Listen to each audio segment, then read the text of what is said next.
So the question for us is not augmented or not augmented. We are augmented. That's why we are here. The question is how and what are the limits? Because we have always co-evolved with our technology. The reason why the population of this country and the world is so high is because of agriculture. When we were hunter-gatherers, we couldn't live with this kind of population density. And when we think of evolution, we think of it as kind of fixed in a way. And yet we should know that from our history, evolution is the most variable thing of all. In 3.8 billion years, we went from being single-cell organisms to being us. And this was never the end point of our evolutionary journey. We've only been Homo sapiens for about 300,000 years, and we are fast on our way to something else, and something big, and something profound. And now is the moment when that is happening. And a lot of people, when I talk about this, say, well, geez, that scares me. And it should. It should excite you, and it should scare you. And they say that doesn't feel natural. And then the question is, well, what does feel natural? There's nothing natural about agriculture, or about healthcare, or about cities, or about pretty much anything we do. So the question isn't natural versus non-natural. We are living non-natural lives according to how our ancestors lived. But the reason this moment is so big and so essential, and why it's so important that we're all meeting together now, is we are at this takeoff point for our species. We are more educated, more connected than ever before. So what does that mean? Different parts of the world, we're in a part of the world that developed agriculture first. But there were other parts of the world, in Asia and China, it was a 2,000-year gap from when agriculture began here to when agriculture began there. Now, if you invent something, whatever it is, the equivalent of the plow, of agriculture, it's an email, it's a post away from everyone on Earth.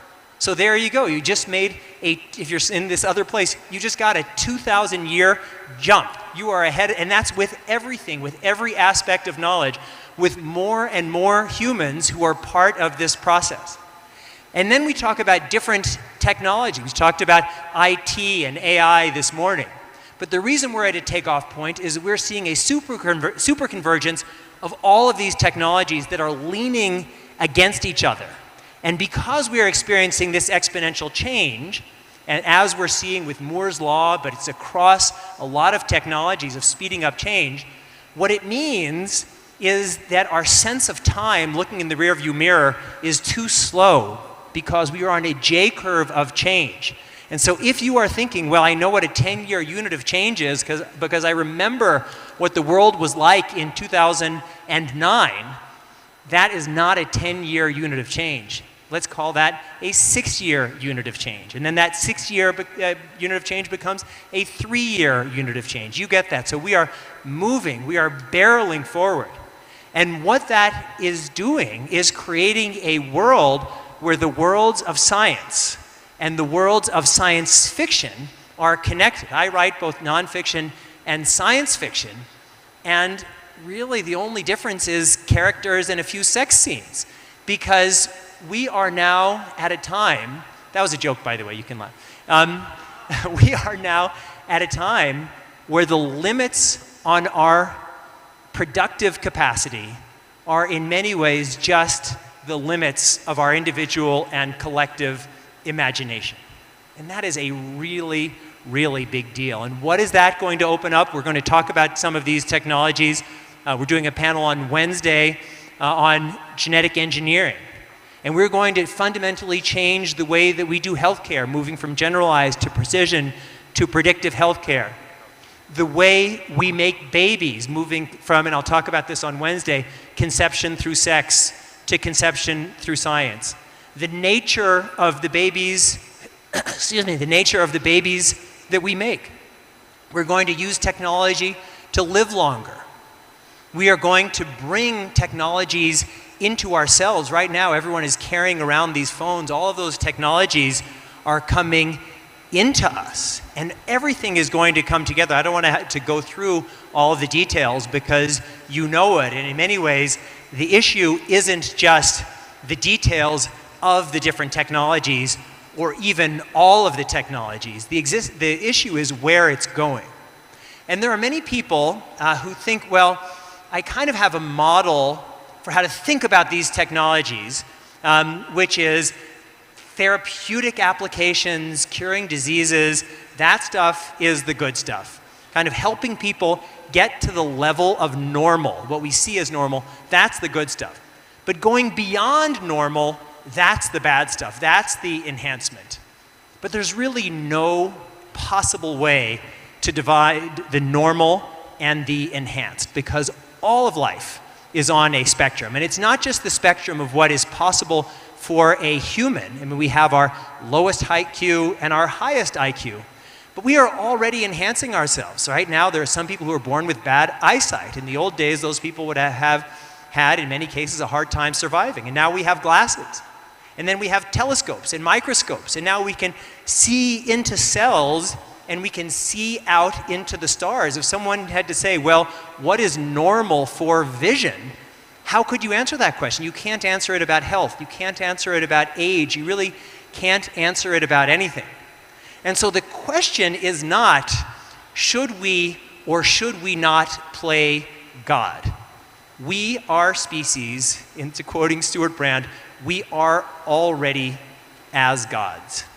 We are already as gods. And the question is, can we get good at it in time? And that is really what we need to be thinking about, because the pressures are going to push us forward. We talked this morning about these technologies being decentralized and dispersed around the world, which is great. It's why we can be here in Armenia talking about revolutionary technologies, and this is as good of a place as any. We also talked about cultural differences. Different societies have different ways of thinking about technology and their use, and we see that across the board. And then these societies and communities with different values and systems and norms are competing with each other, whether it's this AI race between the United States and China that is in many ways going to define economics for the 21st century, whether it's issues of how to use autonomous killer robots, which are, again, human augmentations. And if you're a defense minister of a country, if you do use autonomous killer robots, you're potentially putting human life on Earth at risk. But if you don't use it and your adversary does, you're putting your country at risk. How are we going to think about these things? And this then leads us into the issue of principles. And we talked this morning all about principles. In many ways, the issues are the same here. What are the ethical systems that we want to guide our decision making? Because all of these technologies are value neutral. They don't come with their own values built in. Their values are our values. And how do we make sure that we can use these technologies that enhance inclusiveness, that enhance our cohesiveness as communities and as a species, that don't undermine our essential diversity, which is the core survival strategy of our species? And then how do we think about building the kinds of norms, having empowered conversations of people who are educated about these topics? We bring into dialogues and engage and listen to each other, and then build norms that can lead to regulations and laws and international laws. And it's all the more difficult because there's this mismatch of this science that is racing forward exponentially and these regulatory infrastructures that are only inching forward glacially. But because now is the time when these technologies are all coming to fruition, we all must be, as Dick Clark said this morning, we all must be part of the process of shaping these technologies, and rather than having other people shape how these technologies impact our lives. And we have to see the incredible positive story, because every time some little kid dies of some terrible genetic disease, or a 100-year-old person gets Alzheimer's or dementia, that is a crime against potential. And so we have to embrace, it would be insane not to embrace these technologies that are going to do so much good for us. And we would also be insane to not recognize that there are real risks that we have to be mindful of, and we have to begin addressing together and now. Because the question for all of us, it's not enhancement, yes or no. It's not augmented human, yes or no. The answer is yes. The real question for us is how best do we embrace these technologies in ways that can optimize their benefits and minimize their harms. So let me stop there and hand it back over to Richard. Right.